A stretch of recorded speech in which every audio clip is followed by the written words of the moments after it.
¿No se oye? Sí. Perdón. Bueno, pues buenas tardes de nuevo. Aquí estamos otra vez. A mí, quiero saludaros a los que estáis aquí y también a los que nos están siguiendo en streaming.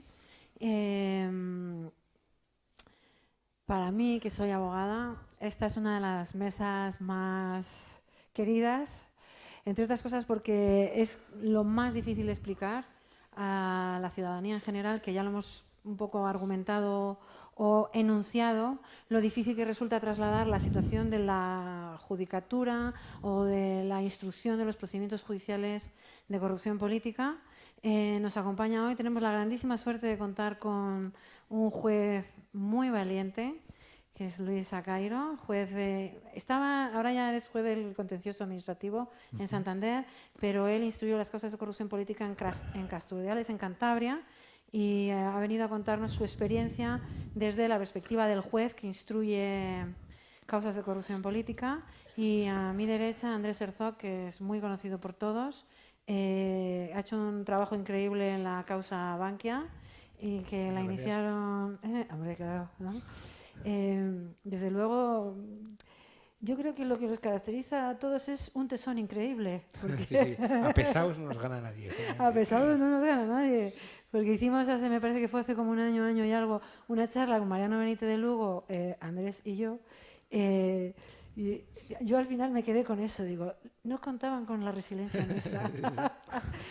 Totalmente. Algo así como que somos obsesivos compulsivos de luchar contra la corrupción, así que es una buena noticia. Hay gente como Andrés y como Luis, el juez Acairo, que batallan y hacen una labor increíble. Le voy a dar primero paso a Luis Acairo para que nos va a contar un poco su experiencia, dónde ha estado, cuáles han sido los procedimientos en los que ha estado y bueno, un poco la situación de los juzgados, que nos gusta matizar, son los juzgados que se instruyen causas en ámbitos locales, ¿vale? Pequeñitos. Casturdiales era en este caso. Pues muchas gracias. Gracias a todos y por la oportunidad un poco hoy de poder expresar la experiencia personal y profesional que tuve investigando causas de corrupción.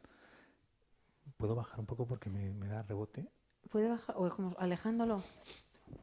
Si lo ¿Ahora? alejas. Sí, mejor. O un poco más si quieres todavía. Vale. Ahí. Vale. Bien, pues como decía, agradecido para poder explicar un poco la experiencia en Cantabria, porque seguramente cuando habréis visto el díptico de todos los que venían como conferenciantes, sería llamativo ver a alguien de Cantabria, porque en Cantabria, ¿quién se cree que hay corrupción si nunca copamos telediarios, nunca abrimos especiales titulares?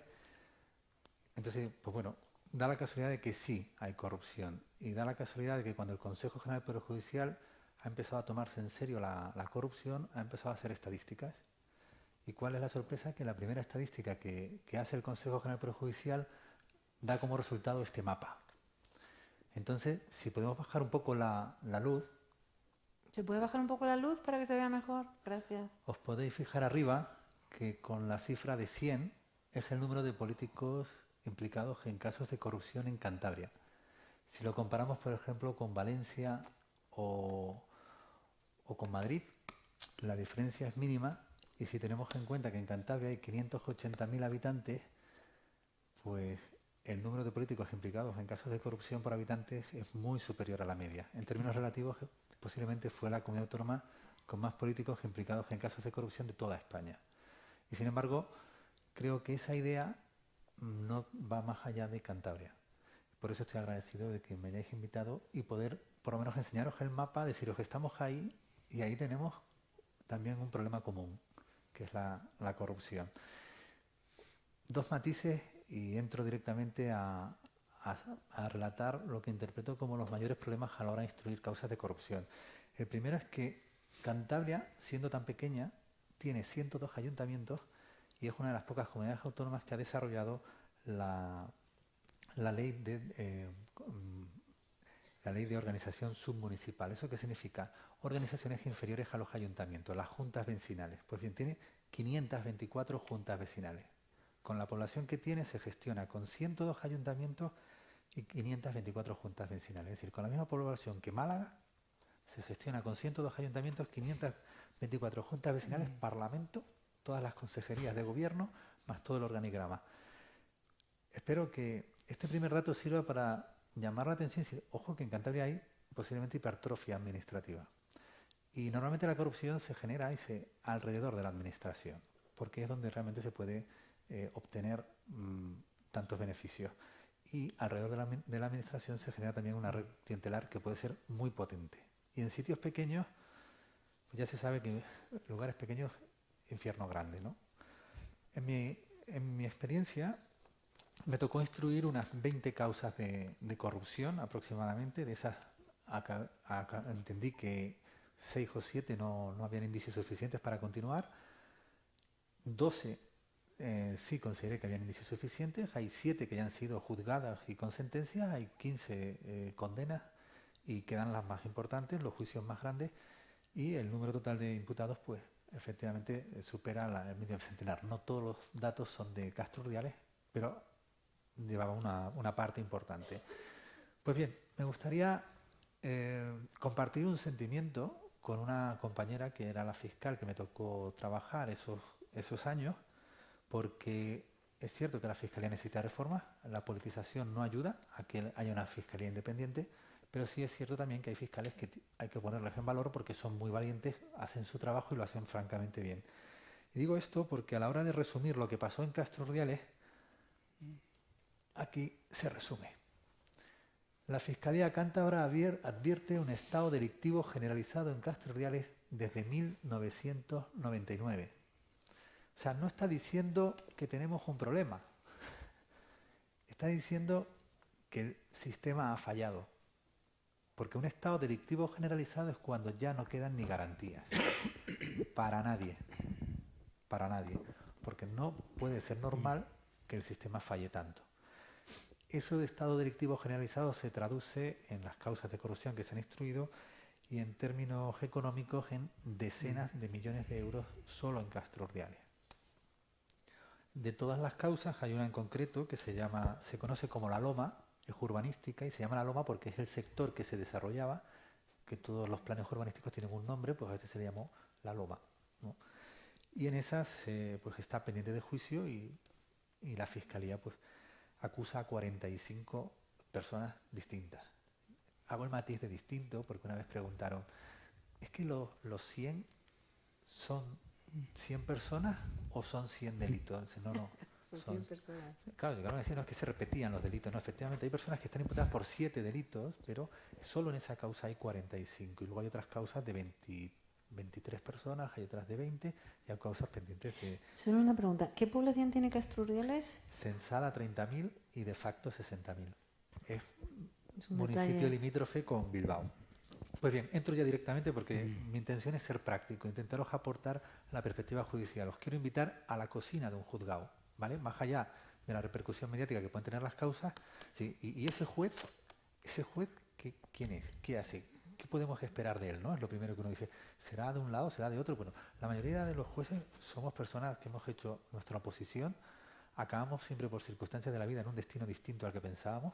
Nuestra vinculación con el territorio es cero, o sea, cuando digo cero, yo nací en Canarias y acabé en Cantabria, no conocía a nadie y quizás eso me hizo pues, seguir adelante con las investigaciones con normalidad porque no los conocía. Pues bien, el primer problema con el que uno se encuentra en un juzgado es la falta de medios. Es una excusa quizás muy repetida, pero no por eso ha perdido importancia. Casi ningún juzgado está preparado para el día a día normal de los asuntos que lleva. Pues imagínense si entra una macrocausa de corrupción, pues ya eso es decir, bueno, tengo dos opciones, o me pido el traslado, cruzo dedos a ver si lo que quiero es que no me pase nada, porque es que uno se ve desbordado. ¿Por qué? Porque los expedientes se transportan en furgonetas. Pero bueno, yo, intentando ser práctico, cuando el Consejo acudió al juzgado en el año 2010, hizo una inspección y dijo, este juzgado tiene que ser reforzado inmediatamente. Pues no se atendió la petición de refuerzo del propio Consejo. Esa petición de refuerzo se reiteró 8 veces. 2010, 2 veces en el 2011, en el 2012, en el 2013. ¿Y qué pasó? Pues que era como predicar en el desierto. porque uno pedía refuerzos y decían, sí, bueno, tienes razón, pero no hay dinero. Es la excusa que ponen siempre. O sea, pides un funcionario en exclusiva para tramitar las causas, pero no hay dinero. Entonces las causas no se impulsan, quedan ahí. Entonces, pues me considero con suerte, porque los movimientos sociales que han habido de indignación han tenido su repercusión. Y han tenido una repercusión mucho más elevada de lo que el ciudadano piensa, porque el Consejo reaccionó. Y el Consejo en el año 2013, con algo que tuvo muy poca repercusión, se dirigió a todos los tribunales superiores de justicia y les dijo, todos los juzgados con causa de corrupción que sean reforzados. Nuestro Tribunal Superior de Justicia nos pidió informe, se dio traslado al gobierno de Cantabria, ¿y qué pasó? Pues que no lo reforzaron. Esa es la segunda parte de la batalla. Pero ¿qué ocurre? Que los movimientos sociales, cuando la gente está tan convencida de que la corrupción es un problema, siguen. Y en el 2015 se crea la unidad de auxilio para las causas de corrupción. Se vuelve a pedir el informe y en este caso el Consejo vuelve a informar positivamente y el Consejo dijo, pues sí, hay que nombrar un juez de refuerzo para que el que está pueda dedicarse en exclusiva y un funcionario en exclusiva a tramitar esas causas. ¿Y qué pasó? Pues que ahora fue el propio Tribunal Superior de Justicia el que se negó directamente. Entonces, el presidente del Tribunal Superior de Justicia de Cantabria, que le tocaba tomar esa decisión, había sido previamente cargo de confianza de un partido político. Esa medida quedó sin efecto y a día de hoy puedo decir que esa causa sigue empantanada pendiente de que se señale. Pero bueno, como una imagen vale más que 1000 palabras, la causa no cabía en el juzgado, pero por suerte teníamos una biblioteca y entonces la causa la poníamos en la biblioteca. Madre mía. Son 360.000 folios, ¿vale?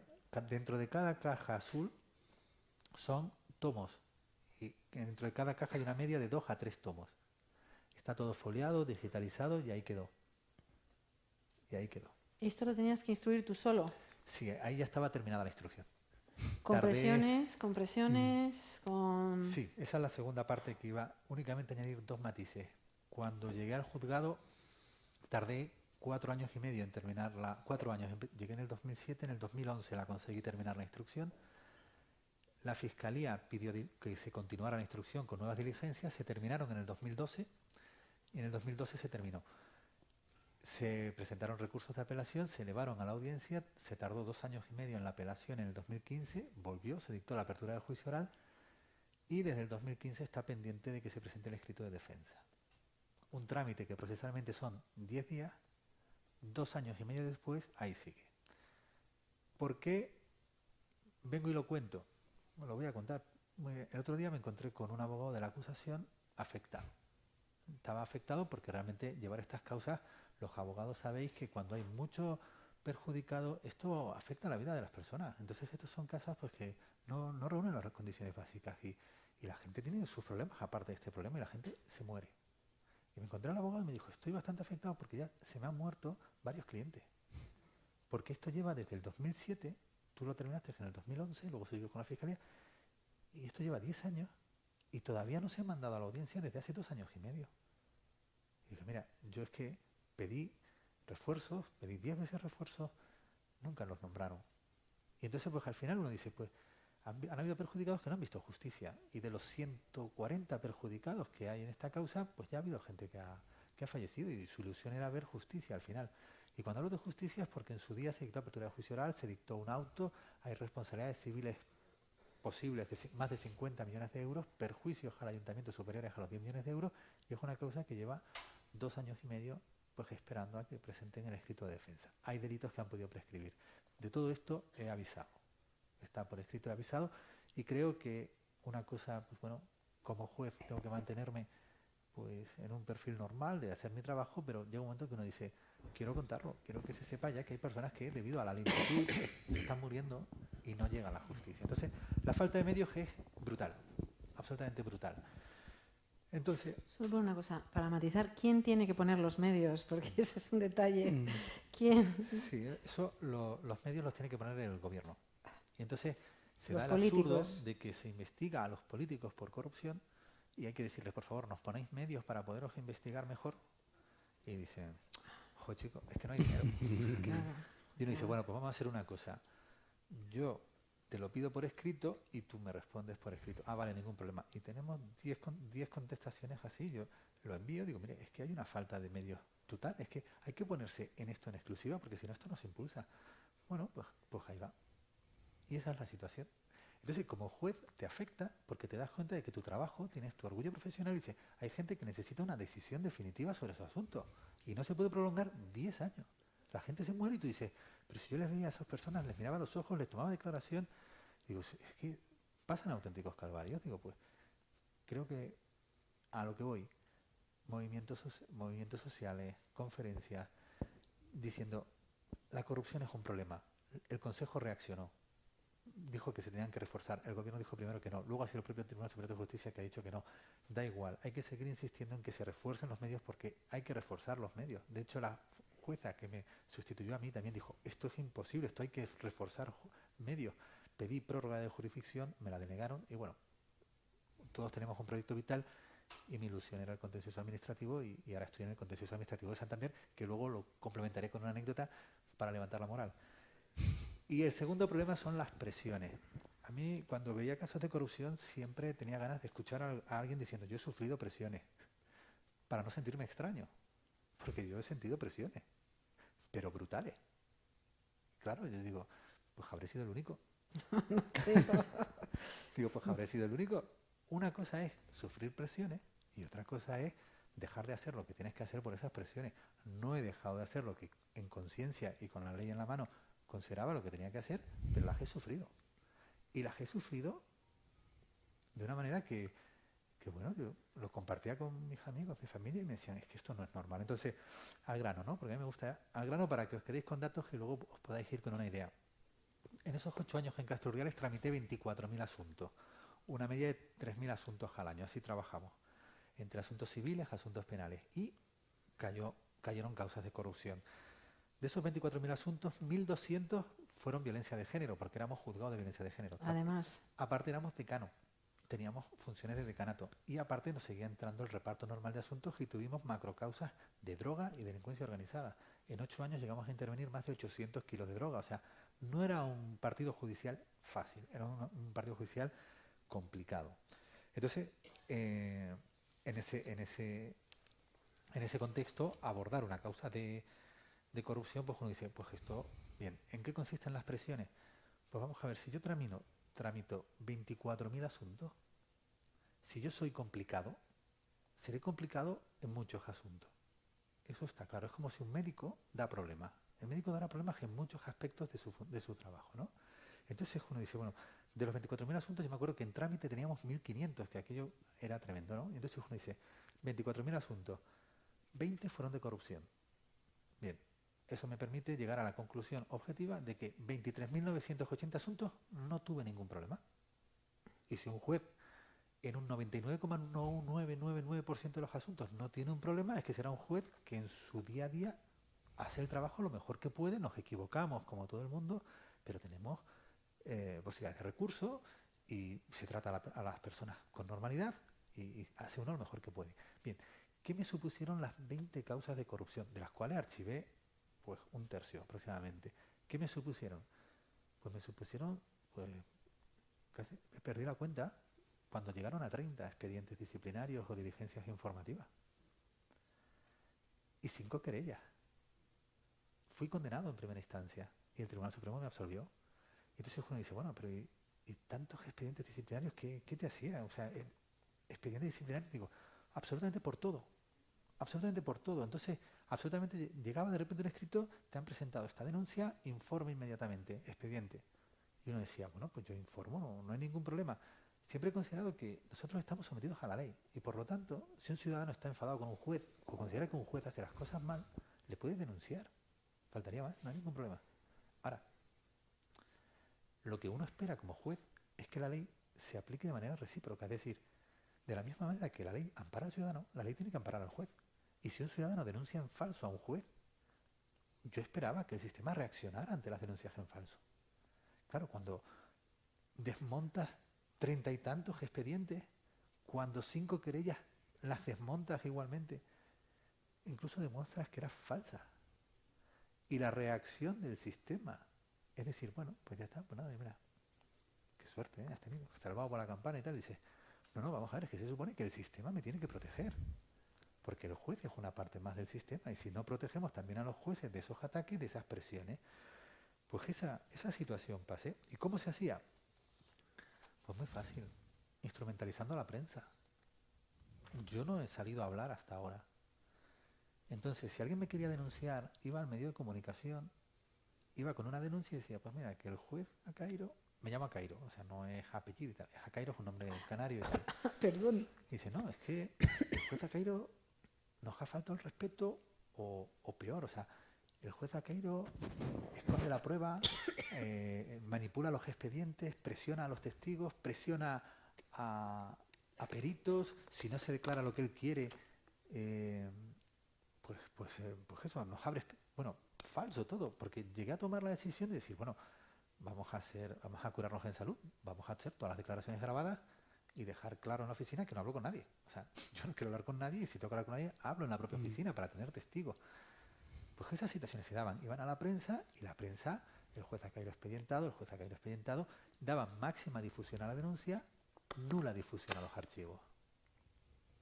Claro, entonces uno dice, bueno, no eran solo denuncias, eran descalificaciones. Y ya estoy terminando. Porque voy a poner... No, pero no te olvides de hablar de quiénes eran los del medio de comunicación. A eso voy. En Cantabria se da una peculiaridad. Y es que es pequeña. Es preciosa, pero es pequeña. Y cuando es pequeña nos conocemos todos. Es así. Y cuando es pequeña no hay mercado para muchos medios de comunicación. Hay un medio de comunicación que es dominante. Ese medio de comunicación está presidido por un abogado. Y ese abogado es el abogado de los investigados por corrupción en Castro Urdiales. O sea, se da ese conflicto de intereses que uno dice, bueno, yo confío en que los mecanismos legales que existen para proteger al juez se activen. Pues os voy a invitar, os voy a provocar a que saquéis vuestras propias conclusiones. Esto salió publicado, no es ese periódico dominante, es otro periódico que ya ha cerrado, y es un documento del que se hace con un medio de comunicación. Caica es un acusado por corrupción, a día de hoy está condenado, ha recurrido la condena, creo, a su abogado. ¿Podrían influir el consejero de Justicia o el presidente del TSJ en el juez? El manuscrito que sale en la página es el documento, va dirigido pues a ese... eso es público, o sea, salió en su día publicado en Cantabria, va dirigido a ese abogado que a día de hoy es el presidente de otro medio de comunicación, no de este, y aunque no se lee bien, si confiáis en mí, porque lo he leído, básicamente lo que viene a decir es, le he estado dando vueltas a que presentarme en las próximas elecciones, año 2011, pues estos juicios me puedan resultar perjudiciales. ¿Sería posible que estas dos personas influyeran en el juez para salir absuelto? No quiero ni pensar que esto me pudiera ser perjudicial, ¿no? Esa le traslada eso por escrito. Este medio de comunicación lo publica y lo que debiera ser, yo cuando lo leí me quedé de piedra porque no es normal que se pida por escrito que presionen a un juez. No, desde luego. ¿Y cuál fue la reacción del sistema que tenía que proteger a los jueces? Pues ninguna, por eso estoy aquí. Y entonces uno dice, ¿todos son denuncias? ¿Todos son querellas? No, también está el fango, el decir, hay que desprestigiarlo, hay que ir a por él, hay que cuestionar su trabajo, hay que transmitir que este es raro. Esa es la clave. Entonces, ellos se saben muy fuertes. Y ahora eso es lo que me va a enlazar con las conclusiones y doy la palabra, ¿vale? Sí, no, tranquilo, interesantísimo. No. No quiero incluir, como los juicios los dirijo, tampoco quiero dirigir un debate. Entonces uno dice, bueno, y podría poner decenas de ejemplos. Y estoy viendo entre el público a una persona que también sufrió cosas parecidas. Pero os voy a poner solamente uno que quizás os puede hacer tener la idea de lo que es trabajar en estas condiciones. Es decir, un juzgado colapsado, con una biblioteca que las cajas se salen por la ventana, que no te ponen medios, y encima mediáticamente te están continuamente expedientando, difamando, querellas que se demostraron falsas y la reacción fue cero. Bueno, pues ya con la última diapositiva os invito a imaginaros cómo es trabajar allí. Se ve pequeño, ¿no?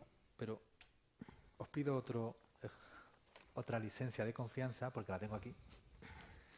Imaginaros que esto pasara en el resto de España.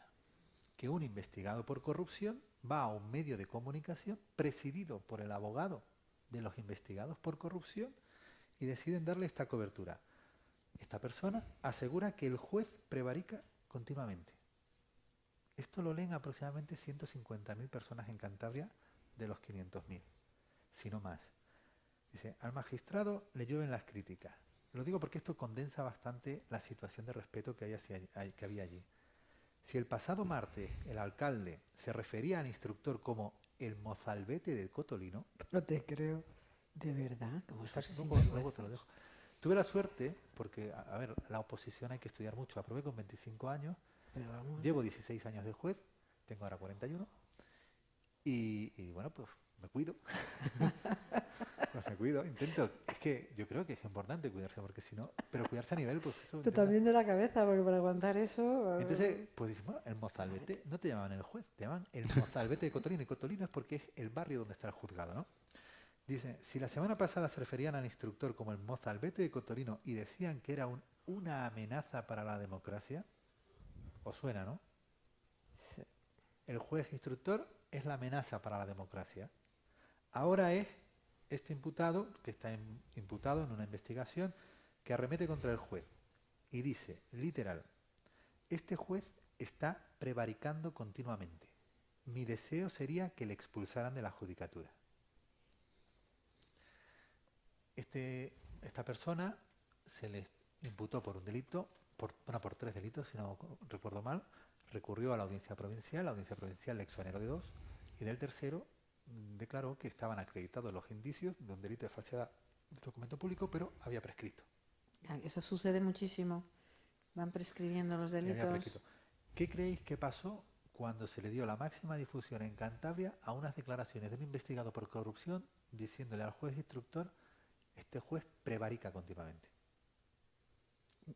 Nada, por eso estoy aquí. Absolutamente nada. Pues ese es el contexto y esa ha sido mi experiencia personal en Cantabria. Es decir, trabajar sin medios y trabajar sometido de manera paralela a mi trabajo como instructor a 30 entre expedientes disciplinarios y diligencias informativas, 5 querellas y una difamación mediática continua, en la que existía este conflicto de intereses entre medio de comunicación y parte. Entonces, ¿qué se transmite? Pues ese fango, esa sensación de que este está todo mal. Bueno, pues a día de hoy pues puedo decir con orgullo que la audiencia pues, ha confirmado, pero aun en el caso de que no los hubiese confirmado, puedo asegurar que actué con honestidad, aplicando la legalidad, pero se da la circunstancia de que han confirmado las instrucciones y han habido juicios y hay algunos que han sido absueltos y otros pues que han sido condenados, como ocurre siempre. Pero esa ha sido mi experiencia. Entonces, la conclusión, antes de terminar ya, que ya sí es un minuto... No, está muy interesante. Es que, ¿por qué hay corrupción? ¿No? Ya llega un momento y dices, aquí pasa algo, ¿no? Entonces, hace poco me han pasado un libro que es Neurología de la Maldad. Y ayuda a leerlo, porque dicen, el 2% de la sociedad es mala. Psicópatas, son psicópatas. Hay un 2% que es psicópata, que es muy dañina, que es potencialmente lo peor, corrosivo y tal. Que no nos preocupemos por ese 2%, siempre va a haber, no pasa nada. Hay un 30 y tantos que en circunstancias de normalidad van a cumplir la ley. Pero luego hay otros 60 y tantos que son aquellos que estarían dispuestos a corromperse si les sale a cuenta. Y ahí es donde quiero concluir. Si les sale a cuenta, ¿qué es eso? ¿Qué significa? Si tienen sensación de impunidad, van a delinquir. Y por eso ha habido corrupción. Porque ha habido sensación de impunidad. ¿Y cómo se combate esa sensación de impunidad? Por 3 vías. Y todo se resume en la vigilancia. La vigilancia social, la vigilancia legal y la vigilancia judicial. La vigilancia social es lo que estáis haciendo. Decir, estamos hartos.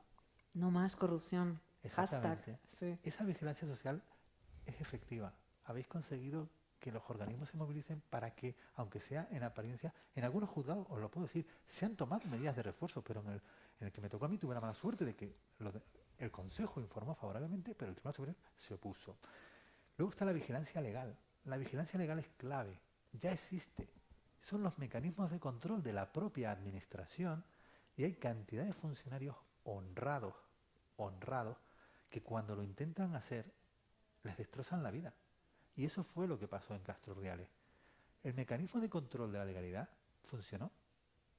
Había un interventor que lo denunció, hizo centenares de reparos, advirtió. El segundo mecanismo, el de vigilancia de la legalidad, que es clave, funcionó. ¿Y entonces qué falló? Que lo anularon. Lo anularon. Ni siquiera le citaron a declarar. Fue a la fiscalía y ni siquiera le tomaron... Oiga, cuéntenos qué pasa. O sea, ¿usted por qué denuncia tanto? Cuéntemelo. No. Entonces, anularon el mecanismo de legalidad, de vigilancia de legalidad. ¿Y eso a qué llevó? Pues a la premisa básica, a generar una sensación de impunidad. Se vinieron arriba. ¿Sí? ¿Lo hacemos ilegal? Sí. ¿Nos advierten? Sí. ¿No es delito? Sí. Adelante, a darlo todo. A verlo todo es lo que pasa en España. A trincar. Vamos a trincar, ¿quién dice a trincar? Vayamos a por todas. Entonces se anuló ese mecanismo de legalidad. Y luego está el de vigilancia judicial. Si no hay un sistema judicial eficaz que dé respuesta, le sale a cuenta. Es así de sencillo. Una causa que tarda 10 años, es que el político dice, ¿pero cuánto puedo ganar si hago esto? 10 años entre dilaciones indebidas y luego a saber si sigue vivo, porque han fallecido algunos. Pues dice, pues me sale a cuenta. Entonces, falla esa vigilancia judicial. No es completa. Es estrepitosamente fracasada. Hay que tomar medidas de carácter urgente. No es completa. No es completa. ¿Por qué? Porque no somos plenamente independientes. No tenemos un presupuesto que determine los medios que necesitamos. Tenemos que pedirles al Poder Ejecutivo crear más juzgados, dotarnos de medios, o sencillamente no hagáis leyes tan complicadas. Hacer las cosas más sencillas, pero no somos plenamente independientes y eso es lo que hace fallar. Y luego está la legalización de la politización que existe. Es decir, hay un sistema de nombramientos que las cúpulas judiciales pues favorece en gran medida pues las simpatías o los contactos que puedas tener. Cosas tan sencillas como que, por ejemplo, los presidentes de los tribunales superiores de justicia, y lo digo teniendo que volver a Cantabria, que es pequeña. Si pudiésemos votar a nuestro presidente seguramente, sabiendo que su puesto depende de lo bien que lo haga defendiendo la independencia del Poder Judicial, se va a poner de nuestro lado y va a defender la independencia judicial. Mientras su puesto dependa de las personas a las que nombran los políticos, nosotros no somos prioridad. En Cantabria, por ejemplo, el actual presidente del Tribunal Superior de Justicia de Cantabria fue cargo de confianza de un partido político. ¿Eso es ilegal? No. La politización está legalizada. Y eso es lo que hay que cambiar. Eso mejorará la vigilancia judicial. Si mejora la vigilancia judicial, el interventor o el secretario que denuncia la legalidad se va a sentir más amparado y funcionará la vigilancia de la legalidad. Y eso se transmitirá a la sociedad y funcionarán los 3 tipos de vigilancia que son necesarios. Y ese es un poco, de manera muy resumida, lo que ha sido mi experiencia. Y ahora la noticia positiva, si me permites la confianza. Sí. Me fui realmente pensando, es que por salud, porque también a nivel profesional a uno le gusta cambiar, nuevos destinos, nuevas materias. Creo que siempre hay que estar estudiando, Perdón. formándose. Este no, el micrófono. Entonces yo decía, bueno, ahora ya dejo la instrucción, es como que me voy a una vida más tranquila. Y bueno, en parte uno dice, bueno, pero es que tampoco se puede vivir continuamente enfrentándose al sistema de esa manera porque pasa su factura cuando te condenan, te expedientan, continuamente dices, oye, esto no puede ser normal, ¿no? ¿Cuál ha sido mi alegría? Que he llegado al contencioso administrativo y entonces en 8 años que estuve en Castro me tocaron 20 causas de corrupción, ¿no? Llevo 1 año en el contencioso administrativo y ya me han dado 5 causas a fiscalía. ¿Por qué? Porque me di cuenta que en el contencioso administrativo es la gran asignatura pendiente de coordinarse con los juzgados de instrucción y la fiscalía. Es la gran asignatura pendiente. O sea, la corrupción solo se ha visto la punta del iceberg. Hay mucha más de la que el ciudadano se imagina.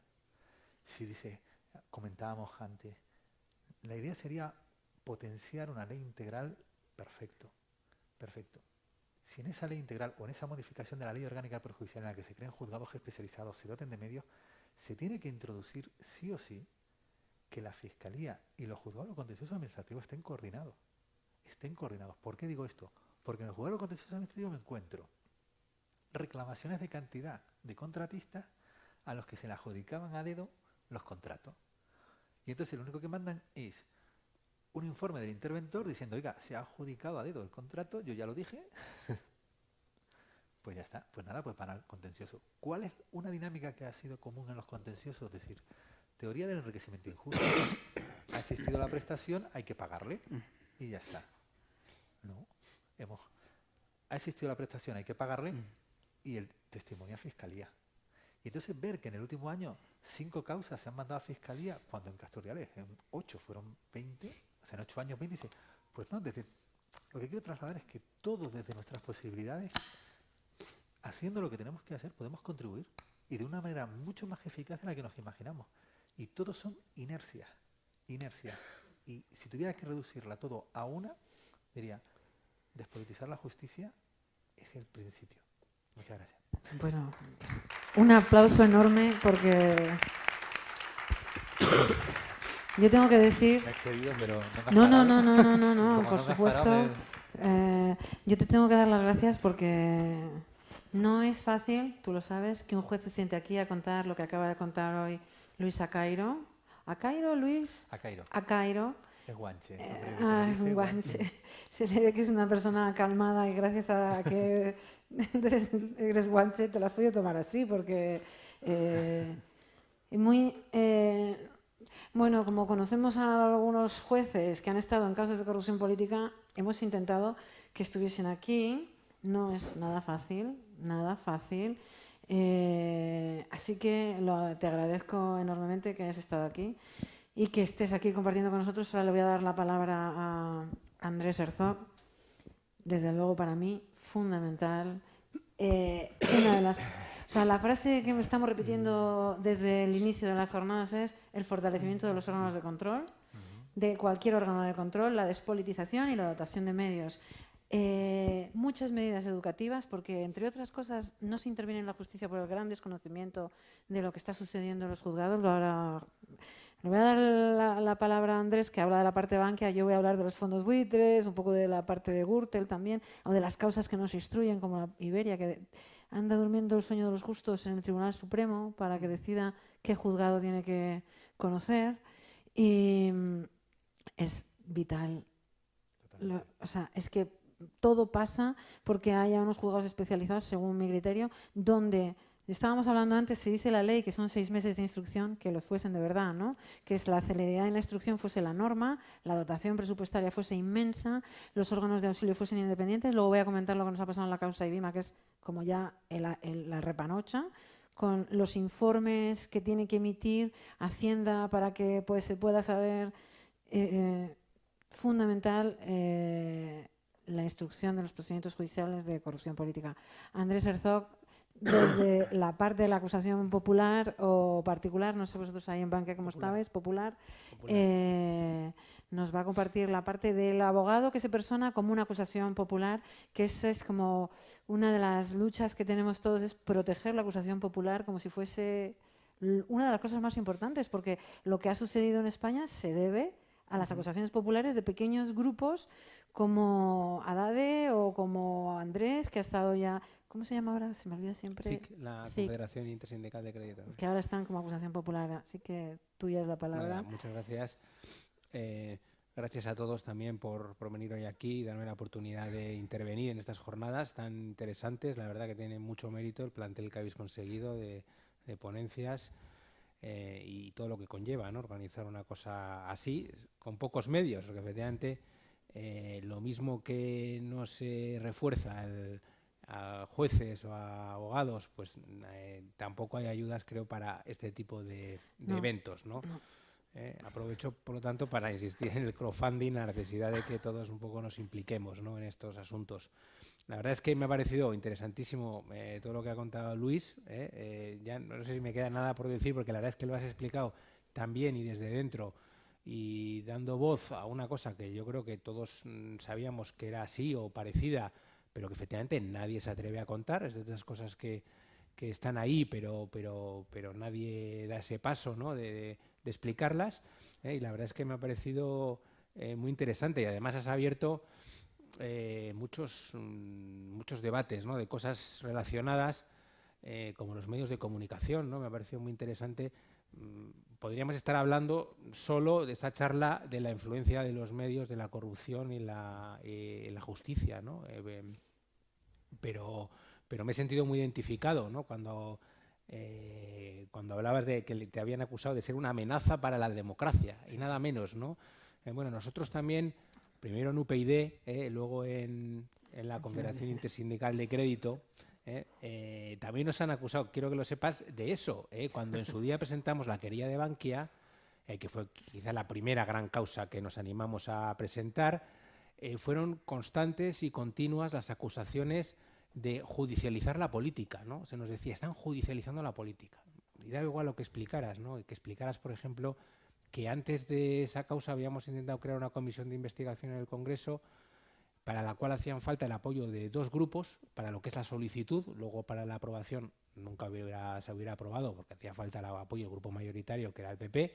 Pero para mí lo llamativo es que no encontramos un solo grupo parlamentario que quisiera poner una firma para la creación de una comisión de investigación. En un momento, puedes imaginar que habíamos conocido el gran escándalo de Bankia, con la dimisión de Rato, la reformulación de cuentas, el rescate multimillonario, 19.000 millones de euros para tapar un agujero. Bueno, en ese momento no hubo un solo diputado de otro grupo parlamentario que quisiera firmar esa comisión de investigación. Y eso nos abocó a presentar una querella. Es decir, ni siquiera, puedo decir que ni siquiera fue una decisión libre, porque realmente no tuvimos más remedio que hacer eso, porque si no, nadie iba a plantear esa batalla, ¿no?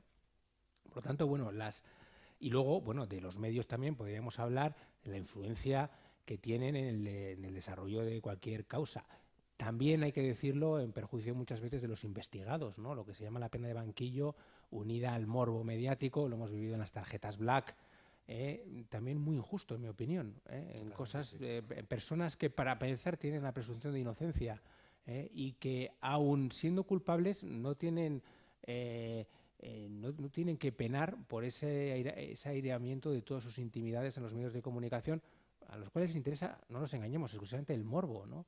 Pero a la vez también perjudican a las causas en la parte que toca a las acusaciones. En el juicio de las tarjetas Black yo he vivido maniobras de algunos abogados de las defensas aportando documentos en el propio acto del juicio, milagrosamente rescatados de un archivo de la Fundación Caja Madrid, que se presentaban después de haber abierto periódicos el día anterior con esos documentos, influyendo en el desarrollo normal de un procedimiento judicial, ¿no?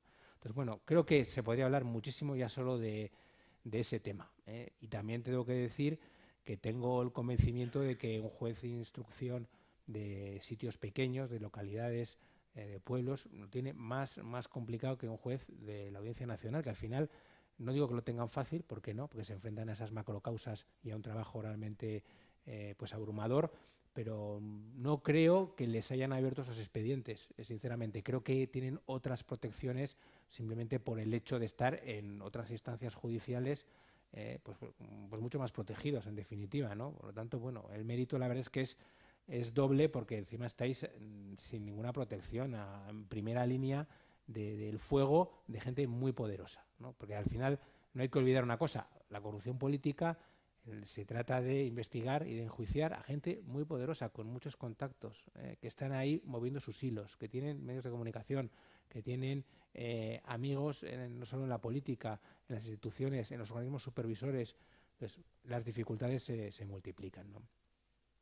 Dicho esto, bueno, yo quería simplemente, no me voy a enrollar, porque luego, bueno, podemos seguir respondiendo preguntas o dudas, analizar las dificultades de la lucha contra la corrupción desde el punto de vista, pues, de una acusación como la que yo he llevado, con muy pocos medios, en una macrocausa, sobre todo vinculada a escándalos económicos financieros. Llevamos no solo el caso Bankia o las tarjetas Black, que son más conocidas, sino otras muchísimas vinculadas a las cajas de ahorros, por ejemplo, que ha sido un nido absoluto de corrupción. Casos que por cierto, que no acaban, porque después, hace poco hemos conocido al Popular y después vendrán otros, ¿no? Al final, bueno, todo tiene un nexo de unión, ¿no? Igual hay gente que dice, pero esto no es corrupción. Si son entidades privadas, pues son delitos que afectan a esas entidades y punto. Bueno, cuando hablamos de corrupción o corrupción política, yo iría un paso más allá, la corrupción político-institucional. Y creo que estas causas tienen en común esta cuestión. El sentido, bueno, en las cajas de ahorros yo creo que es muy evidente. Nos encontramos con unas entidades cuyos consejos de administración estaban nombrados a dedo por los partidos políticos, sindicatos, patronal, por un sistema de cálculo de reparto de cuotas calculadísimo. Por lo tanto, ahí yo creo que el nexo ese es evidente, ¿no?, entre la corrupción política y el desfalco económico, ¿no?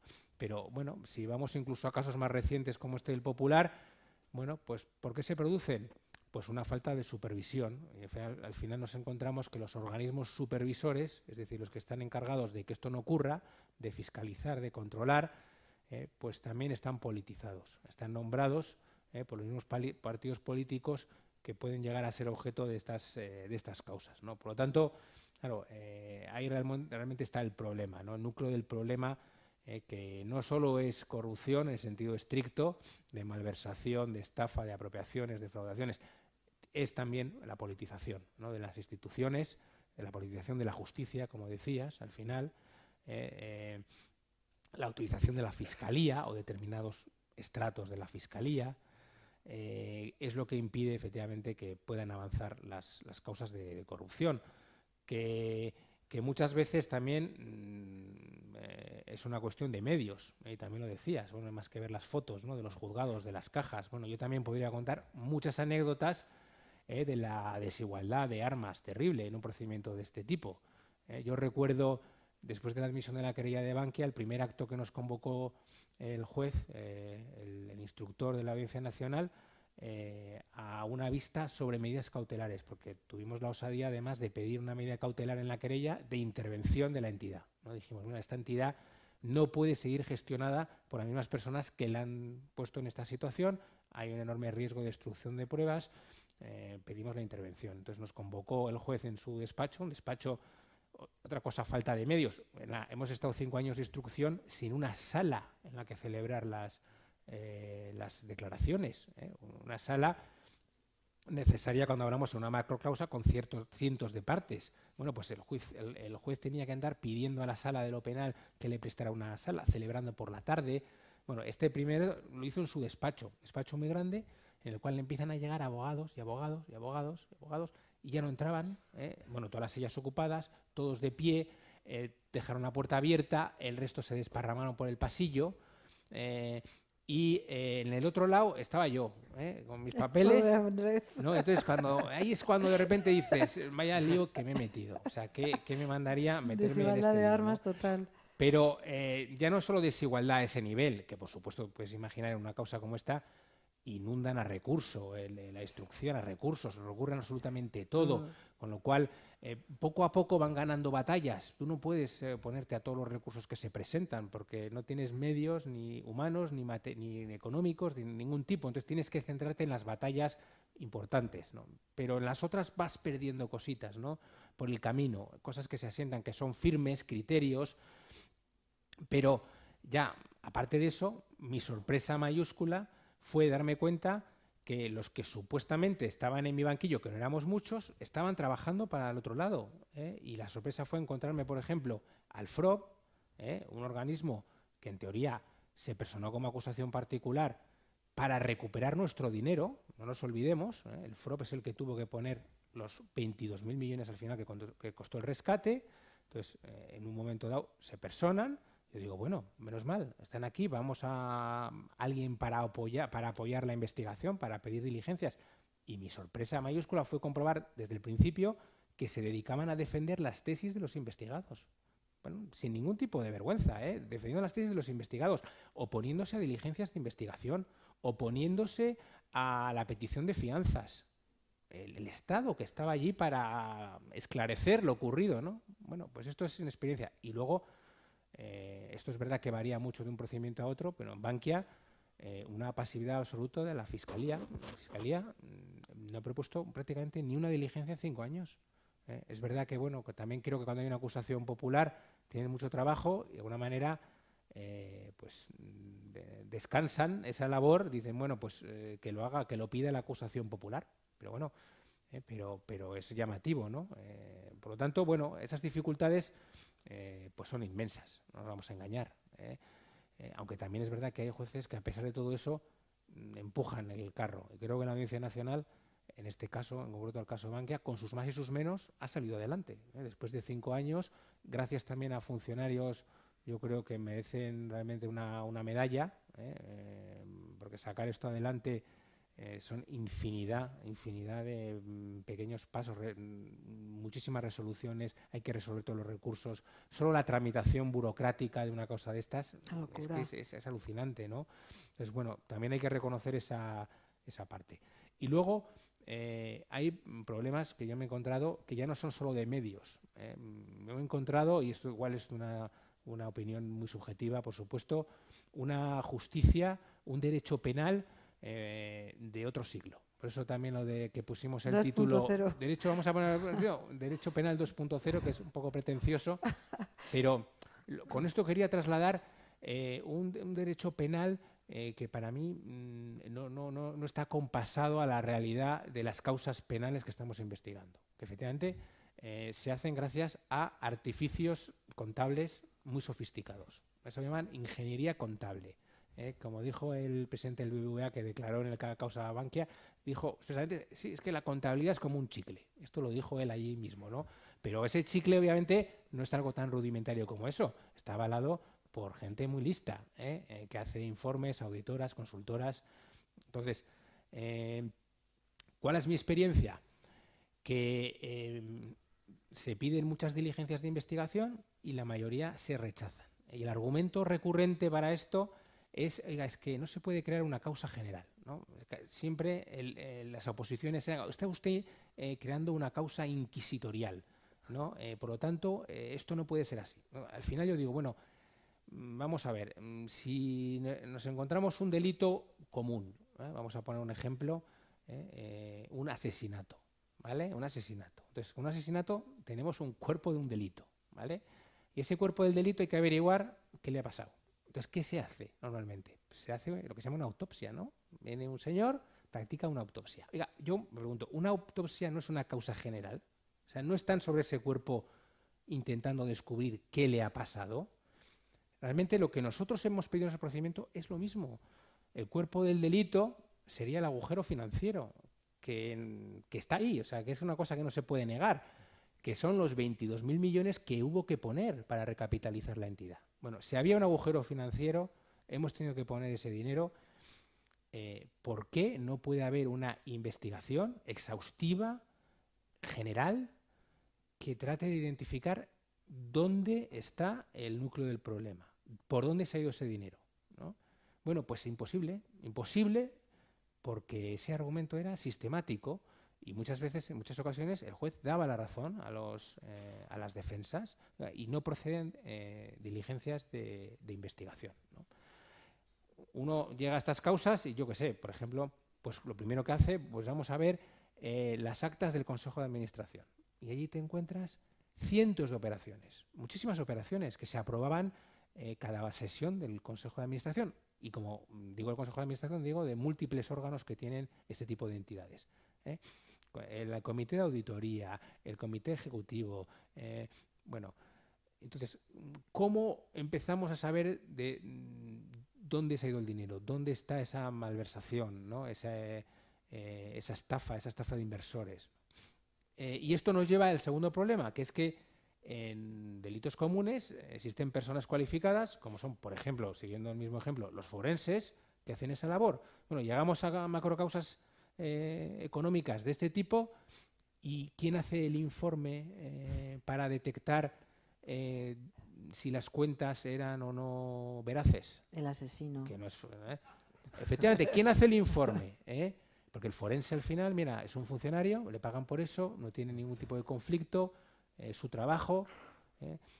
Bueno, resulta que en estos casos, bueno, tenemos unos cuerpos, ¿no? Pues estaría la Intervención General del Estado, a los cuales, por cierto, esto no es que les va grande, es que es imposible, porque estamos hablando de un conocimiento muy especializado, estamos hablando de un sector regulado, muy específico, en concreto el sector bancario, sometido a unas normas muy concretas, ¿no? No vale cualquier interventor general del Estado, ¿no? Entonces, ¿qué se le ocurre al juez de instrucción? Bueno, pues voy a oficiar al Banco de España a que me nombre un perito.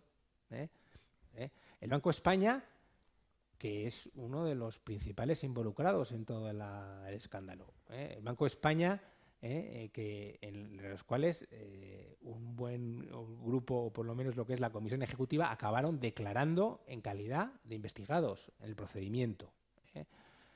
En este caso, porque también ocurren milagros, al final es un milagro que se haya llegado, que se vaya a llegar a juicios. Es la frase que es decimos, un milagro, es un milagro. que presentáramos la querella, que se admitiera a trámite. Todo ha sido un milagro. Y el milagro en el caso Bankia ha sido dar con un perito, un inspector del Banco de España, designado por el propio Banco de España, que ha hecho un trabajo espléndido, riguroso, independiente, que ha tardado 2 años, bueno, realmente 2 señores, porque liberaron a 2 inspectores que han estado, se dice pronto, 2 años haciendo un informe pericial y que han hecho un informe que es brutal, que dice que las cuentas estaban falseadas desde la propia constitución de la sociedad hasta la salida a bolsa y posterior, ¿no?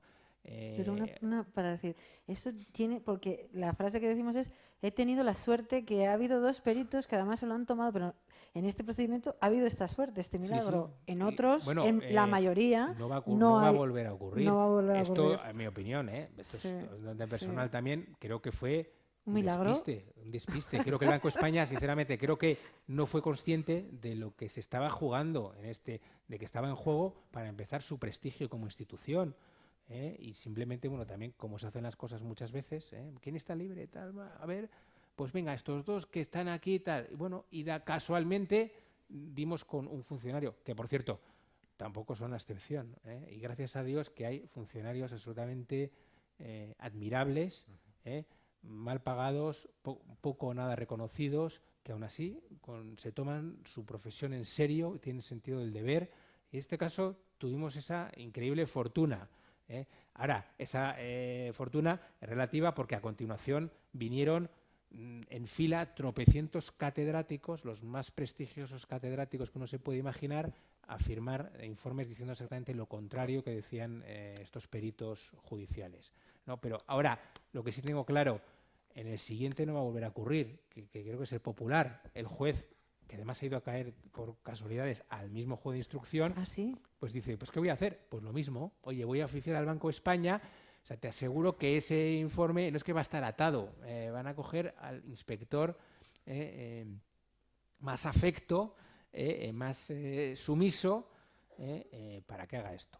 Bueno, todo esto con el debido respeto, por supuesto, y siempre teniendo en cuenta que estamos especulando, ¿no? Pero creo que ese es un problema. Es decir, no se puede poner a las instituciones investigadas a dirigir los informes que van a determinar si hubo o no hubo delito, ¿no? Entonces, bueno, estos son los problemas.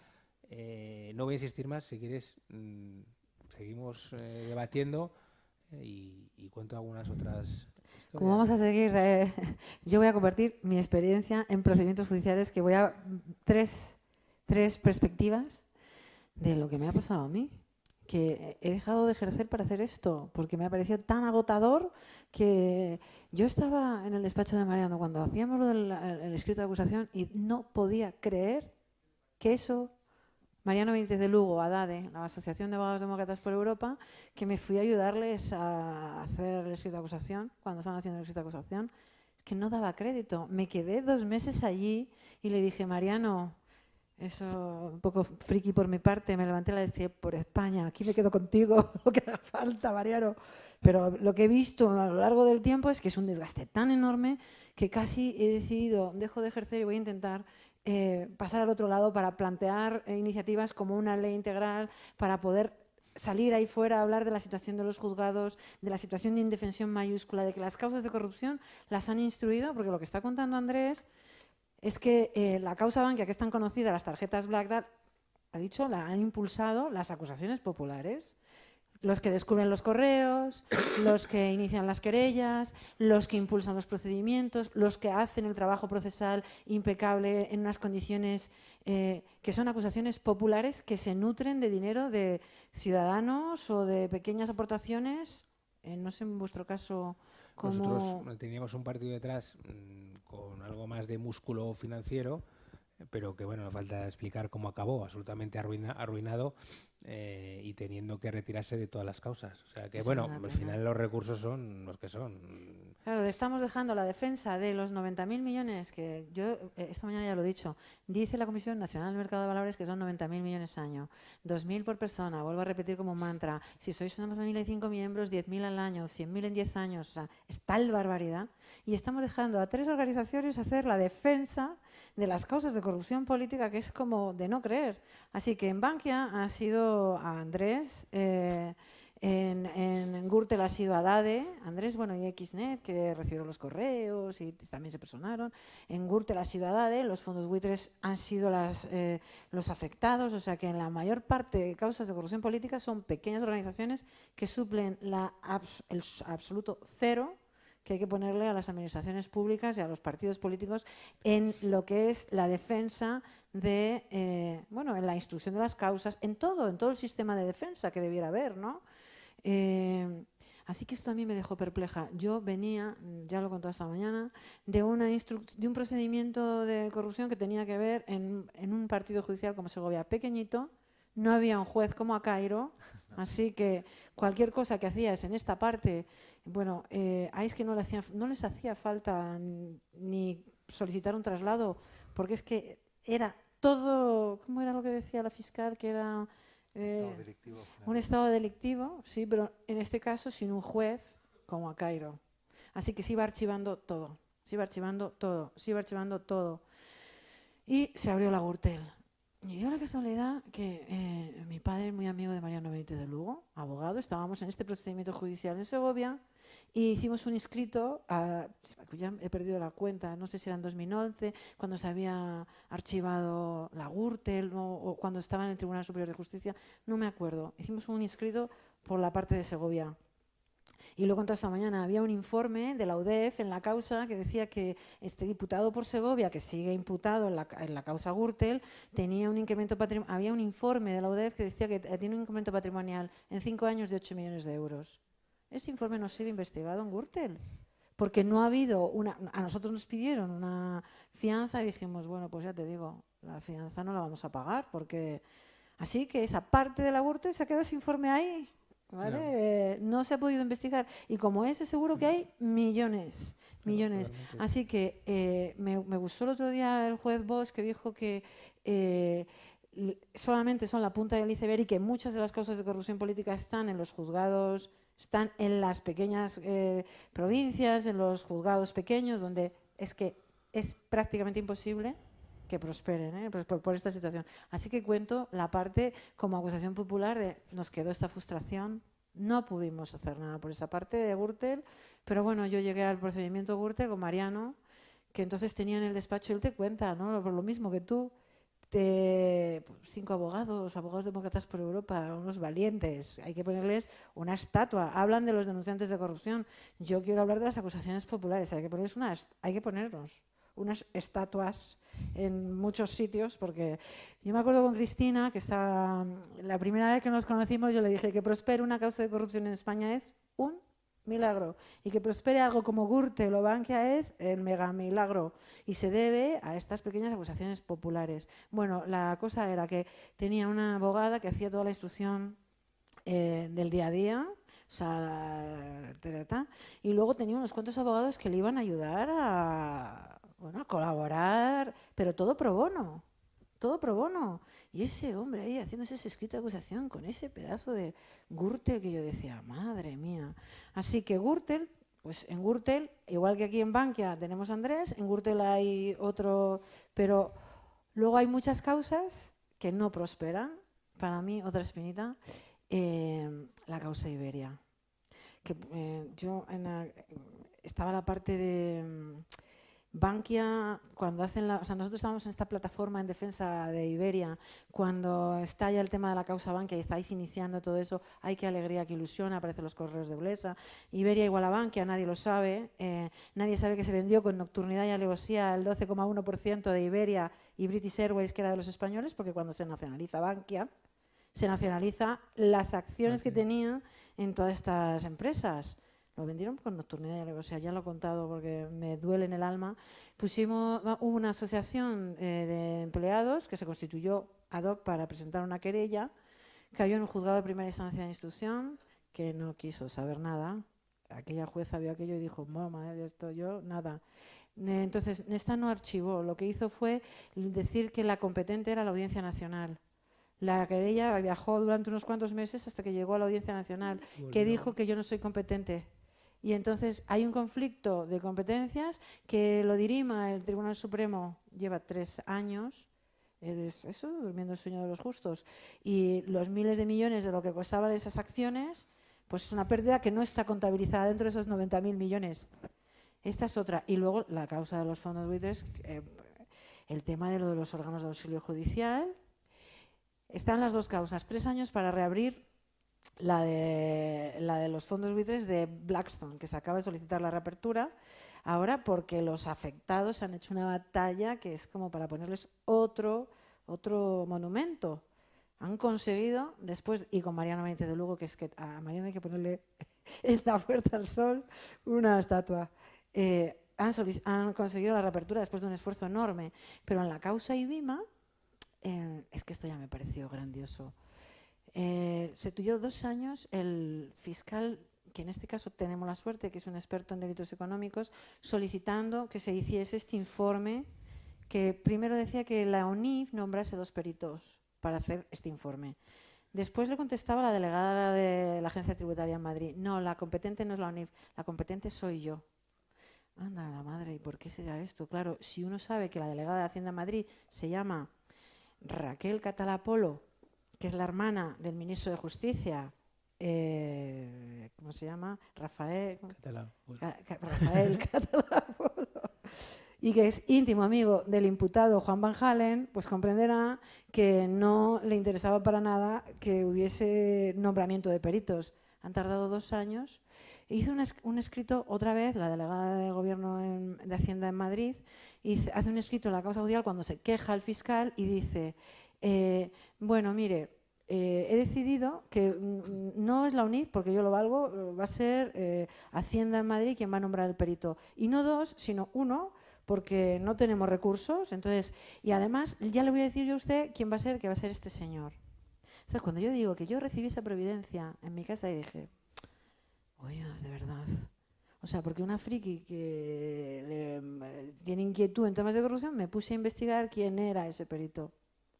Ese perito venía de excedencia, había estado 10 años fuera, trabajando para la SICAP que teníamos que investigar. Así que, no es que no hicimos ni un escrito. Lo leyó en la prensa el fiscal y dijo que ante la perspectiva de que fuésemos a tachar a ese perito, ya lo daba por válido y se nombró otro que decidió la hermana del ministro de Justicia, amigo del imputado, con el que he estado trabajando. O sea, que así es la indefensión mayúscula que hay. Creo que ha quedado para el público presente que la situación es de extrema gravedad. No grave, de extrema gravedad, y que no va a haber posibilidad de resolver una parte de la corrupción política como no se haga unas medidas con los temas de las instrucciones, pero vamos, para mí, juzgados especializados. ¿Para ti? Despolitizar la justicia. Despolitizar, ¿para ti? Sí, medios sobre todo. Todo esto tiene que ver con unos protocolos de funcionamiento, unos nombramientos de unos peritos de forma independiente. Bueno, todo esto es lo que hace que la carrera de obstáculos sea imposible de sortear prácticamente, ¿no? Porque si no es aquí, pasa esto, si no es un problema de competencia, si no, cuando lo quiere asumir, realmente es difícil, ¿no? La falta de recursos para luchar contra la corrupción, es que vuelvo a insistir, que es que las organizaciones que estamos pasando por aquí estos días, estamos haciendo esto de manera altruista, en fin, no hay dinero público ni para hacer un congreso nos roba todo el dinero público. Si atajásemos la corrupción seríamos muy ricos, pero resulta que no hay 0 euros para batallar la corrupción. A mí me encantaría, mira, le voy a lanzar mañana a los grupos, los que vayan a venir, eso, mucho dinero público para que las organizaciones que tenemos inquietud podamos concurrir a convocatorias, podamos hacer propuestas, podamos... No te preocupes que no nos lo darán a nosotros. O sea, si hay dinero irá para otros lados, porque no hay que tener mayor temor que es a la impredecibilidad. O sea, y eso sí que tendría mucho peligro. Dar dinero a alguien para que te investigue. Vamos, olvídate. No quiero ser negativo. No. Oye, también te digo una cosa. Hace 10 años esto habría sido impensable y aquí estamos. Vamos a dar... Uy, pues sí que nos hemos enrollado. Sí, es verdad, no me he dado cuenta. Una pregunta rápida para cada uno de los ponentes. Al juez me gustaría que me explicara, me ha parecido ver en el mapa que al lado de Cantabria, la Comunidad Vasca, tenía 25 imputados con una población 4 veces superior a Cantabria. Y Navarra 0, que tiene una población superior a Cantabria. ¿Hay alguna explicación a este fenómeno? Y Andrés, ya termino, quería decirle que yo también fui de UPyD, puse dinero para el tema de Bankia y me gustaría que quedara constancia que fue UPyD el que inició el proceso de Bankia. Porque estos días estoy oyendo aquí muchas plataformas que se ponen medallas, que si los papeles, que si las tarjetas bla, que son el chocolate del oro. El problema de Bankia fueron los 22.000 millones. Gracias. Bien, no sabría decirle por qué en Navarra un año salió 0, ni porque en el País Vasco salieron 25. A mí también me llamó la atención la estadística. Valencia salía a la mitad que Cantabria. Entonces, la explicación, pues porque posiblemente cuando sale una causa de corrupción hay una concentración informativa en esa causa de corrupción que atrae pues la atención permanente, ¿no? Y parece, como esa causa se prolonga en el tiempo, parece que hay mucha corrupción y es la misma causa, los mismos imputados y se van sabiendo datos a lo largo de la instrucción. Entonces, a lo mejor Valencia, que sale más a menudo en los medios de comunicación, sorprende que hayan años que tenga la mitad que Cantabria. Y en Navarra, pues porque yo creo que también hay un político honrado. Quería decir también la otra parte, o sea, hay un 2% de los que desconfío. Pero también creo que, bueno, hay sitios en los que se harán las cosas mejor o por lo menos no tan mal. Miguel, ¿no? Ah, no, perdona. Tú, Andrés, que tenías que... No. Yo simplemente lo que dices es que creo que no hay estadísticas fiables realmente. Sí, es uno de los problemas, no son fiables. Y luego seguro que esos resultados obedecen a que estaba este señor allí. Si no, pues es que la corrupción, efectivamente... hay mucha. Otra cosa es la gravedad y lo que queramos. Y no digo que sean todos los sitios igual, pero hay de sobra para que los datos todavía fueran muy superiores. Y en el País Vasco, por ejemplo, yo soy vasco y aquello supuestamente es un paraíso de la honradez y yo sé que no es así. Lo que pasa es que está bien organizada o mejor organizada, los repartos están bien hechos.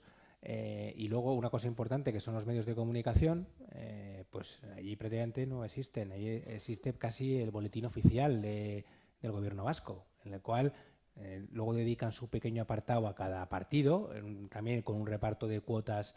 Pero si tú lees ese periódico dices, esto es el paraíso de la eficiencia, de la honradez. Realmente no es así. Esa es la sensación que se transmite a los ciudadanos y es lo que hace que no haya causas que se investiguen. Y bueno, es un... Claro, es que depende, ese número en Cantabria ha subido porque estaba Cairo. No es pero es que depende mucho de, es que depende mucho de las personas, de las personas que están instruyendo las causas. Entonces, que en Navarra a lo mejor no había, es que a lo mejor estaban archivando todas las querellas que se presentaban, de caso de que alguien se tomase la molestia, alguien que no será ninguna administración pública ni institución, sino un particular, se tomase la molestia de presentar una querella, que, en fin, que vuelvo a insistir, en los sitios pequeños tiene mucho más, en fin, más difícil. Sí, 3 preguntillas rápidas. ¿Está en peligro la acusación popular? Ha habido varios globos sonda del PP, no sabemos si está ahí. Y una pequeña reflexión a esto. como herramienta está muy bien, y si no lo hubiese habido, ha habido un montón de casos que no hubiesen salido adelante o no hubiesen salido para nada, pero también Lara lo está contando, las limitaciones para una organización civil, el aguantar el peso y el coste de una querella durante 4, 5, 10 años que pueda llegar. Si eso es lo último a lo que esperamos, pues no sé si podemos contar 100% en ello o es la pócima mágica. En cualquier caso, cuando estamos deseando que actúen así las acusaciones populares, a lo mejor es que la Fiscalía no está cumpliendo nuestras expectativas. Esa es una cosa. Lo segundo, cuando he visto la foto sobre no sé cuántas mil carpetas de corrupción... La biblioteca. Sí, pero es que yo creo que en estos tiempos, si seguimos hablando del volumen de los casos en cajas y carpetas en vez de megas, eso dice mucho de la digitalización de la justicia, ¿no? Y cómo está. Y ahí tengo una pregunta muy concreta que me parece muy peligroso, lo que se ha conocido del LexNet, las vulnerabilidades. Y en particular porque si ha estado 2 años funcionando sin que supiéramos que era vulnerable, y han demostrado que se podían meter directamente en los escritos de otros abogados. Pero el problema fundamental al que quería ir, y tiene que ver con la independencia judicial, es que al final todos esos servidores y esa información depende del Ministerio de Justicia y no de los jueces. Quiero decir, si fuera algo físico y no digital, todo el mundo esperaría que esas carpetas estuvieran guardadas en el juzgado y no en el Ministro de Justicia, que administra el partido X, el partido que sea en ese momento, ¿no? Y esto es un problema grave. Y luego lo tercero, muchas gracias, jueza Cairo, por venir y hablar. Todos sabemos de verdad lo difícil que es eso. Y si me puede responder a esta pregunta de las presiones que reciben, ¿cuántas vienen de otros jueces? Porque también creo que tiene mucho que ver, parte de lo que ha insinuado, que la carrera judicial, ya sea al TSG, al TSJ o al Consejo General del Poder Judicial, al final tienes que tener padrinos en partidos, parece, ¿no? Bien, pues por alusiones he tomado nota, voy a intentar responder de manera concreta a cada pregunta. El futuro de la acusación popular, pues la intención parece que es eliminarla. Eso es trágico. Eso es el globo sonda que se está mandando. En mi caso, la experiencia profesional que he tenido ha sido buenísima. O sea, en las causas de corrupción se han personado 1 o 2, a veces 2 acusaciones populares, han seguido hasta el final, han mantenido acusaciones y tengo que decirlo, se han conseguido condenas gracias al trabajo de la acusación popular con pocos medios y con mucho esfuerzo personal. Lo segundo, hemos visto la biblioteca, el soporte físico. Todas esas causas están digitalizadas. ¿Por qué? Imaginemos una causa con 140 perjudicados, 45 acusados y 7 acusaciones, que eran las que habían en este caso.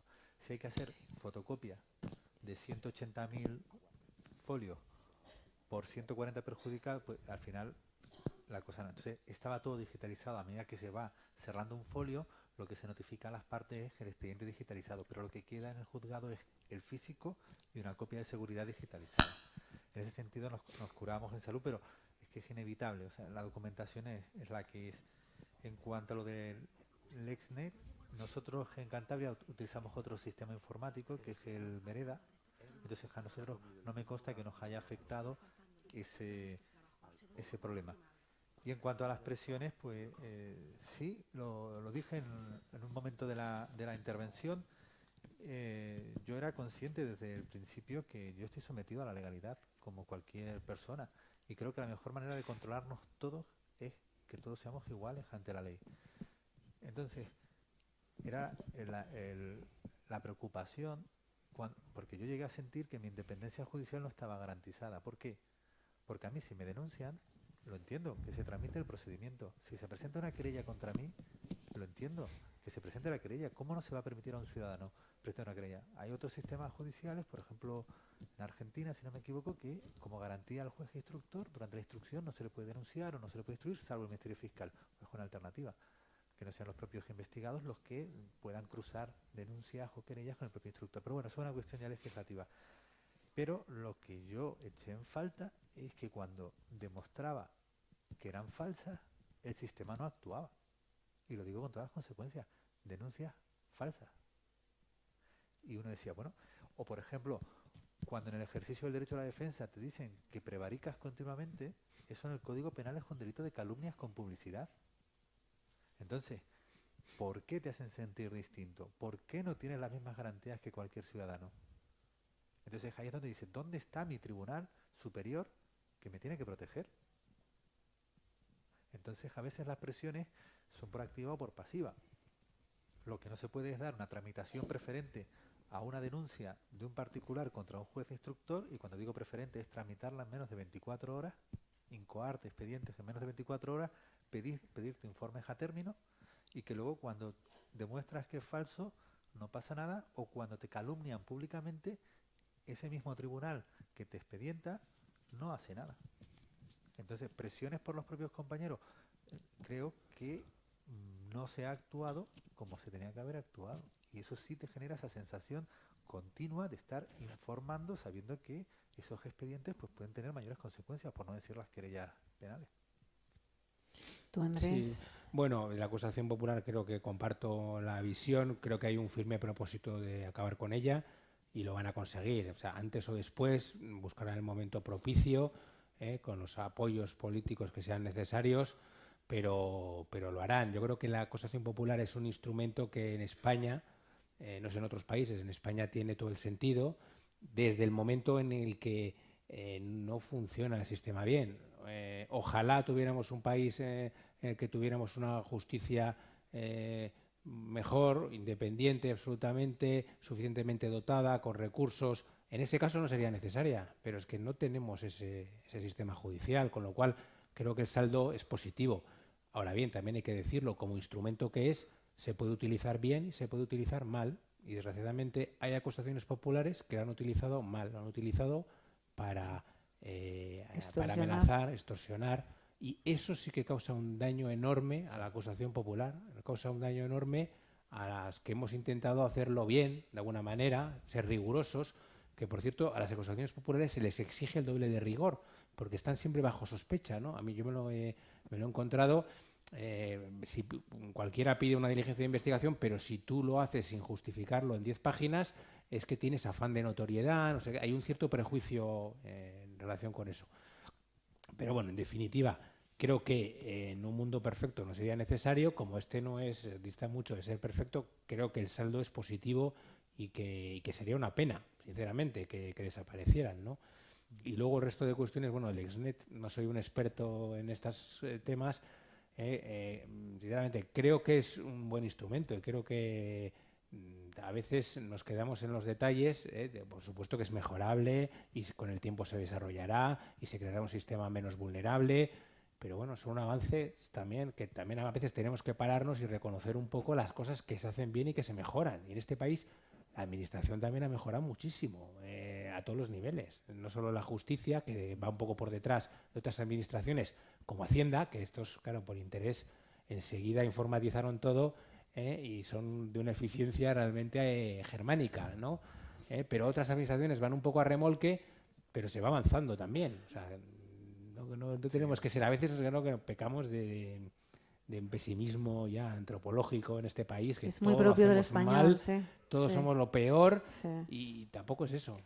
Oye, hemos hecho un trabajo en la lucha contra la corrupción que es digno de que se mencione fuera. Así que quiero dar las gracias, os quiero dar las gracias a los dos, a Cairo, porque de verdad que tiene mucho valor el testimonio que ha hecho hoy, que se queda grabado para la posteridad. Tengo que volver a Cantabria, a ver. Pobre, que tiene que volver a Cantabria, pero bueno, es que no es fácil que un juez te explique cómo son las instrucciones de los procedimientos penales, así que nos quedará como ilustrativo de la situación de vulnerabilidad que tienen los jueces. Gracias por el trabajo que has hecho. Gracias, Andrés, por el tuyo. Gracias por haber venido. Vamos a seguir debatiendo y esperemos que esto que estamos haciendo estos 4 días aquí nos tomen... nos recoja el guante a alguien, esos mecenas que están por ahí. Necesitamos 35.000 euros y ya tenemos la ley redactada, es bien sencillo.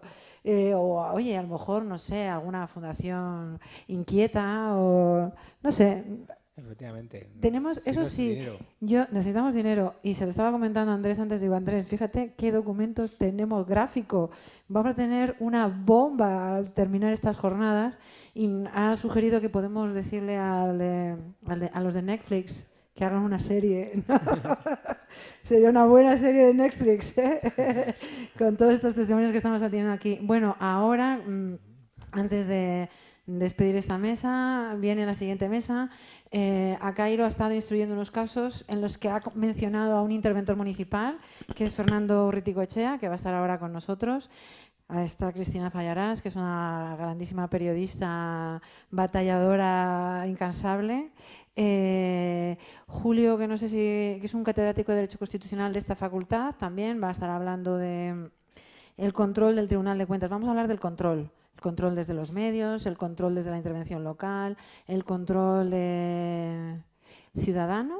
Y luego viene a venir el juez Villegas, que espero que ande por aquí también, que hablará de los recursos, o sea, la falta de recursos de los juzgados, ya no en concreto en las causas de corrupción, sino un poco ya más en general.